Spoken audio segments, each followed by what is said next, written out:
Que Dieu te bénisse abondamment, bien-aimé, bienvenue dans ce troisième numéro de Didascalia, ton émission d'enseignement et d'études bibliques. Ce mois, nous parlons de la puissance de la prière. Et durant le numéro précédent, j'ai partagé avec vous 5 étapes pour une prière efficace. Si tu ne l'as pas suivi, je t'invite à suivre cet enseignement sur ma page, sur mon compte YouTube. Et je disais à la 4e étape qu'il faut toujours, nécessairement, indubitablement, prier au nom de Jésus-Christ. Dans ce numéro, je vais mettre l'accent sur la raison pour laquelle nous devons prier au nom de Jésus-Christ. Es-tu prêt? As-tu pris ton calepin, ton bloc-notes et ta Bible? Nous allons étudier ensemble. Prenons nos Bibles, allons dans le livre de 1 Jean 3. 1 Jean 3, verset 23. Et c'est ici son commandement, que nous croyions au nom de son Fils Jésus-Christ et que nous nous aimions les uns les autres selon le commandement qu'il nous a donné. Dieu veut que nous croyions au nom de son Fils Jésus-Christ, dont la mission était de le faire connaître, lui, Dieu. Ainsi, Dieu a mis en Christ toutes les bénédictions pour faire de quiconque croit en Jésus-Christ son Fils par filiation. Jésus-Christ l'a dit dans Jean 14, verset 6, qu'il est le chemin, la vérité et la vie, et que nul ne vient au Père que par lui.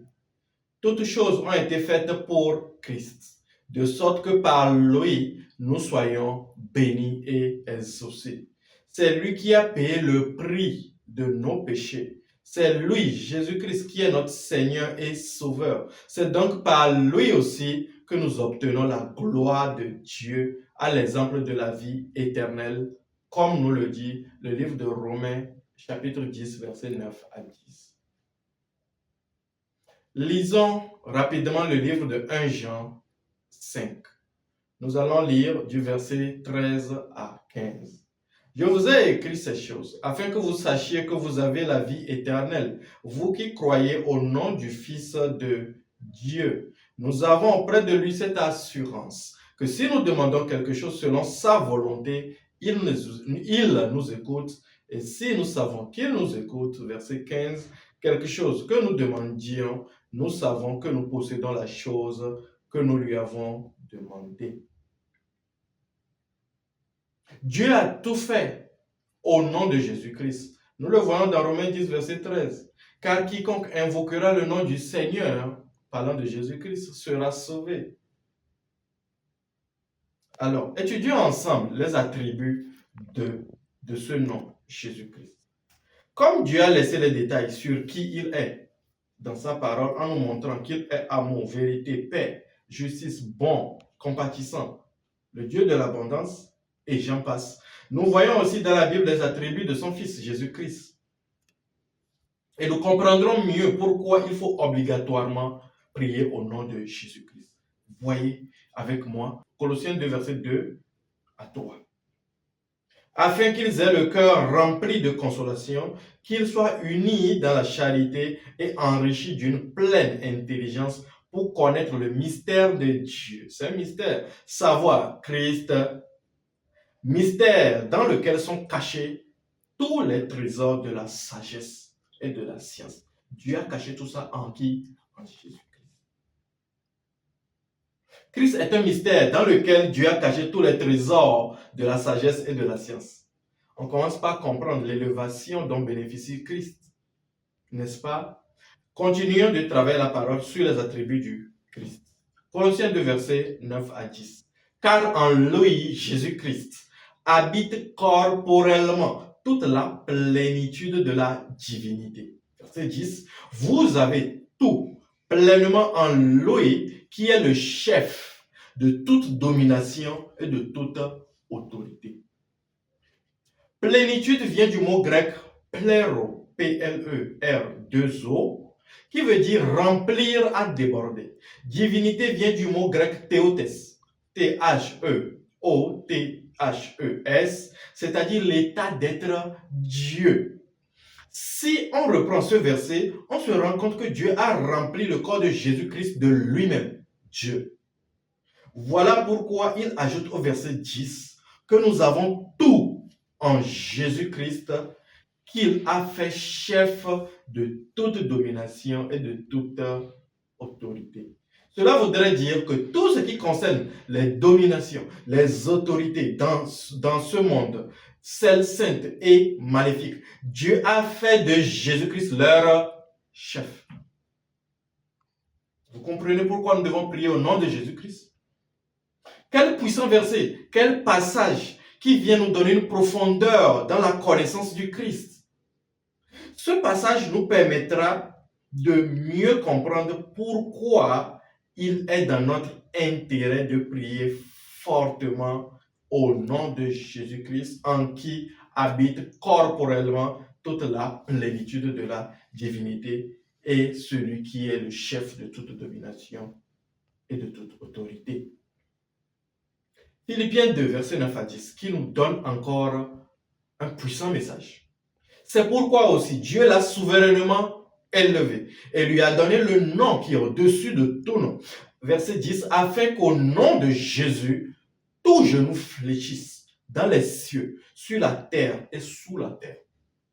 Nous devons prier au nom de Jésus-Christ parce que c'est Dieu lui-même qui l'a souverainement élevé et lui a donné le nom au-dessus de tout nom. C'est comme si nous voulons porter nos prières au niveau où rien ne pourra prendre le vilain plaisir d'arrêter. Nous savons désormais qu'au nom de Jésus-Christ, toute prière est exaucée. Ce qui résistait dans nos vies se débloque. Ce qui était mort reprend vie. Ce qui tournait mal devient meilleur. Pourquoi? Le nom de Jésus-Christ est une autorité qui commande.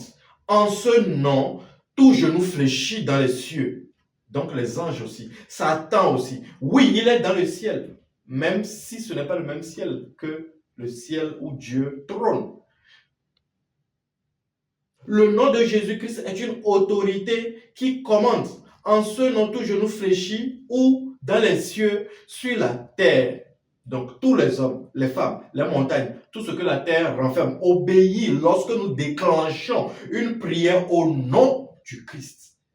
Et aussi sous la terre, la mer, le fleuve, les eaux, le fer, l'oxygène, les minerais, tout ce qui est sous la terre. Quelle puissance inégalée, quelle puissance supérieure, dominante que Dieu a-t-il donné à Christ. Et lorsque nous déclarons au nom de Jésus-Christ, cela aussi porte un impact qui agit avec force, avec puissance. Allons dans le livre de Marc 16 pour commencer par voir l'impact lorsque nous faisons une prière au nom de Jésus-Christ. Marc 16, versets 17 à 18. Voici les miracles qui accompagneront ceux qui auront cru. En mon nom, en ce moment, Jésus-Christ était là, sur terre. Il disait, en mon nom, ils chasseront les démons. Ils parleront de nouvelles langues. Ils saisiront des serpents. S'ils boivent quelques breuvages mortels, ils ne leur feront point de mal. Ils imposeront les mains aux malades et les malades seront guéris. Vous voyez la puissance du nom de Jésus-Christ? Nous voyons l'impact de cette puissance du nom de Jésus-Christ, de la prière au nom de Jésus-Christ dans le livre de Jean 3, lorsque Pierre et Jean se sont retrouvés devant le temple, la Belle. Lisons rapidement le récit. Pierre et Jean, acte 3, verset 1. Pierre et Jean montaient ensemble au temple à l'heure de la prière. C'était la 9e heure. Il y avait un homme boiteux de naissance qu'on plaçait tous les jours à la porte du temple appelé la Belle, pour qu'il demandât l'aumône à ceux qui entraient dans le temple. Verset 3. Cet homme, voyant Pierre et Jean qui allaient y entrer, leur demanda l'aumône. Pierre, de même que Jean, fixa les yeux sur lui et dit, regarde-nous. Verset 5. Et il les regardait attentivement, s'attendait à recevoir d'eux quelque chose. Verset 6. Alors Pierre lui dit, je n'ai ni argent, ni or, mais ce que j'ai, je te le donne. Au nom de Jésus-Christ de Nazareth, lève-toi et marche. Verset 7. En le prenant par la main droite, il le fit lever. Au même instant, ses pieds et ses chevilles devinrent fermes, et d'un saut, il fut debout, et il se mit à marcher. Il entra avec eux dans le temple en marchant, sautant, louant Dieu. Voilà la puissance du nom de Jésus-Christ. Nous comprenons donc qu'au nom de Jésus-Christ, tout ce que nous voulons, nous l'obtenons tant que c'est la volonté de Dieu. Jean 14, pour terminer, verset 13. Et tout ce que vous demanderez en mon nom, donc au nom de Jésus-Christ, je le ferai afin que le Père soit glorifié dans le Fils. Voilà l'impact. Voilà pourquoi est-ce que nous devons prier au nom de Jésus-Christ. Durant cet enseignement, nous avons vu ce que renferme la puissance et le nom de Jésus-Christ. Nous avons vu tout ce que Dieu a mis dedans, dans ce nom-là, afin que lorsque on déclare ce nom, lorsque on fait une prière en ce nom, qui est délivrance. Si cet enseignement t'a béni, je t'exhorte à partager en commentaire ce qui t'a béni et à partager cela également autour de toi. Et si tu veux apprendre davantage, surtout concernant la prière, concernant la puissance du nom de Jésus-Christ, concernant les armes spirituelles que nous avons aujourd'hui en Jésus-Christ, mon livre, les 7 épîtres de Paul, en profondeur, pour les assoiffés, va t'aider. Parce que j'ai pris le temps de détailler davantage concernant cette arme que nous avons et qui casse, qui brise tout rocher. Que Dieu te bénisse abondamment.